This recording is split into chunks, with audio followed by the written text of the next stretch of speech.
সোপান কথার অর্থ সিঁড়ি, আর উচ্চতায় পৌঁছতে গেলে দরকার হয় সিঁড়ির। পুরুষতান্ত্রিক সমাজে মহিলাদেরও যে একটা বড় ভূমিকা থাকে সেটাকে মাথায় রেখে সোপান মহিলাদের তৈরি করা নানান জিনিস নিয়ে এক্সিবিশন করে থাকে বারাসাতে। এবারও তাদের এক্সিবিশন চলছে বারাসাতের সুভাষ ইনস্টিটিউট হলে।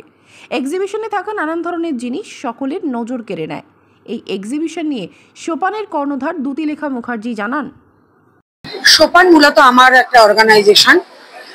আমি অ্যাকচুয়ালি আমি থিয়েটার করি। তো থিয়েটার করার ফাঁকে আমি হঠাৎ করে এই সুযোগটা আমার চলে আসে এক্সিবিশন করার। একজন আমাকে বলে, তার সঙ্গে মিলে প্রথমে 2023 একটা এক্সিবিশন করি, সেটা খুব সাকসেসফুল হয়। তখন সোপান নামটাও ছিল না। 2024-এ আমি যখন আবার নেক্সট করা শুরু করলাম, পয়লা বৈশাখের আগে এপ্রিল মাসে, তখন আমি মনে করলাম যে এটা গ্রুপটার থেকে একটা নাম তো দেওয়া উচিত, কারণ নাম না হলে তো খুব বাজে হবে ব্যাপারটা। কোনো একটা নামের ব্যানারে তো করতে হয়, তাই জন্য আমি আমার গ্রুপটার নাম সোপান দিলাম। তা একটা কথা আমি শেয়ার করছি, কথাটা খুব ভাইটাল, সেটা হচ্ছে সোপান কেন নাম দিলাম।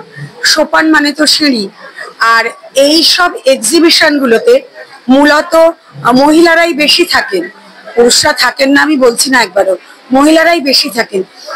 তাই আমি সোপান নামটা দিয়েছি। সোপান মানে সিঁড়ি। কার ভিতর আমাদের কি সুপ্ত প্রতিভা থাকে তা তো আমরা জানি না। তাই আমি চাই আমার এই এক্সিবিশনের সমস্ত স্টলাররা, মহিলা পুরুষ নির্বিশেষে সমস্ত স্টলাররা সোপান সিঁড়ি বেয়ে বেয়ে তাদের উচ্চতাটা যেন তারা ছুঁতে পারে, এই জন্যই সোপান নামটা দিয়েছি আমি। আর এটা শুরু হয়েছে 21 তারিখ থেকে আর চলবে আগামীকাল 24 তারিখ পর্যন্ত, মানে 21, 22, 23, 24শে আগস্ট, বৃহস্পতি, শুক্র, শনি, রবিবার অব্দি, মানে আগামীকাল অব্দি আমরা আছি। দুপুর 1টা থেকে রাত 9টা অব্দি বারাসাত সুভাষ ইনস্টিটিউট হল, কলোনি মোড়ে। আর এখানে এত ভালো ভালো রিজনেবল প্রাইসে সমস্ত পাওয়া যাচ্ছে, যেমন সবসময় পরার kurti, churidar, two piece, three piece যেগুলোকে বলে, স্কার্ট, র্যাপার, ভীষণ রিজনেবল প্রাইসে ব্র্যান্ডেড কোম্পানির বিভিন্ন জিনিস আছে।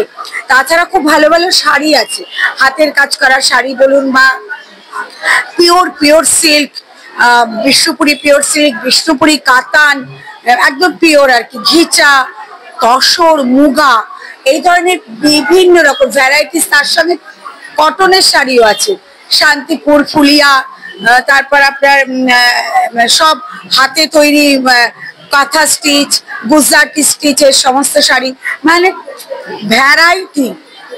ভ্যারাইটি শাড়ি আছে আর কি, প্রচুর টাইপ অফ শাড়ি আছে। আর তার সঙ্গে আপনার আছে বিভিন্ন রকম জুয়েলারি, অ্যাক্সেসরিজ, হ্যান্ডমেড জুয়েলারি, বেক্সের জুয়েলারি, কুন্দন জুয়েলারি, সবটাই কিন্তু হাতে তৈরি, আমাদের মেয়েরা হাতেই তৈরি করে। আর এছাড়াও আছে গোল্ড প্লেটেড গয়না, রেজিনের product, skin care product, hair care product, এরকম প্রচুর আছে। লিপস্টিক, নেল পালিশ, সব ব্র্যান্ডেড কোম্পানির। হ্যান্ডমেডও কিছু আছে, সাবান, ফেস ওয়াশ, হ্যান্ডমেড আছে। এগুলো অনেক রিজনেবল প্রাইস, অনেকটাই রিজনেবল প্রাইস। আর বাজারের যে কোম্পানিগুলো, সেগুলো তো কেমিক্যাল দেওয়া থাকে, মানে আমি স্কিন কেয়ার আর হেয়ার কেয়ার প্রোডাক্টের কথা বলছি, এগুলো কিন্তু কেমিক্যাল বেসটা নেই, কেমিক্যাল লেস, সেগুলো হ্যান্ডমেড, সেগুলো আছে। এরকম ভ্যারাইটি সুন্দর সুস্বাদু খাবার আছে। মেলায় আসবো, দেখবো, খাবো না তা তো হয় না, খেতে তো একটু ইচ্ছা করে, তাই খাবার আছে, দই বড়া, ঘুগনি, chicken fish finger, fish fry, chicken pakora, এরকম ভ্যারাইটি টাইপ অফ খাবারও আছে। অন্যদিকে এই এক্সিবিশনে আলাদা করে নজর কেড়ে নেয় হৃদয়পুর সৃজা নামে এক স্বেচ্ছাসেবী সংগঠন। এই সংগঠনে থাকা দুস্থ ছাত্রছাত্রীদের মায়েদের তৈরি করা নানান ধরনের খাবার এই এক্সিবিশনে বিশেষ জায়গা করে নিয়েছে। গোটা বিষয়টি নিয়ে সংগঠনের সম্পাদিকা বিনীতা চক্রবর্তী জানান, আমাদের গত ডিসেম্বর মাস থেকে 2024-এর ডিসেম্বর মাসের শেষ থেকে আমরা একটা নতুন উদ্যোগ নিয়েছি, যে বাচ্চাদেরকে আমরা পড়াই, যারা আর্থিকভাবে অনগ্রসর, সেই বাচ্চাদের মায়েদের নিয়েও আমরা কিছু কাজ করব। তো সেই কাজটা হচ্ছে তাদের মায়েদের তৈরি নাড়ু, মোয়া, এই চকলেটগুলো। তো সেগুলো এটা তো বিক্রি করবো, যে তার একটা জায়গা দরকার, কারণ তারা তৈরি করছে। তো যে কারণেই আমরা সোপানের সাথে এই নিয়ে দুবার আমরা এই এক্সিবিশন করলাম, যাতে কিনা আমাদের এই মায়েদের তৈরি জিনিসটা প্রচার হয়, সেল হয়।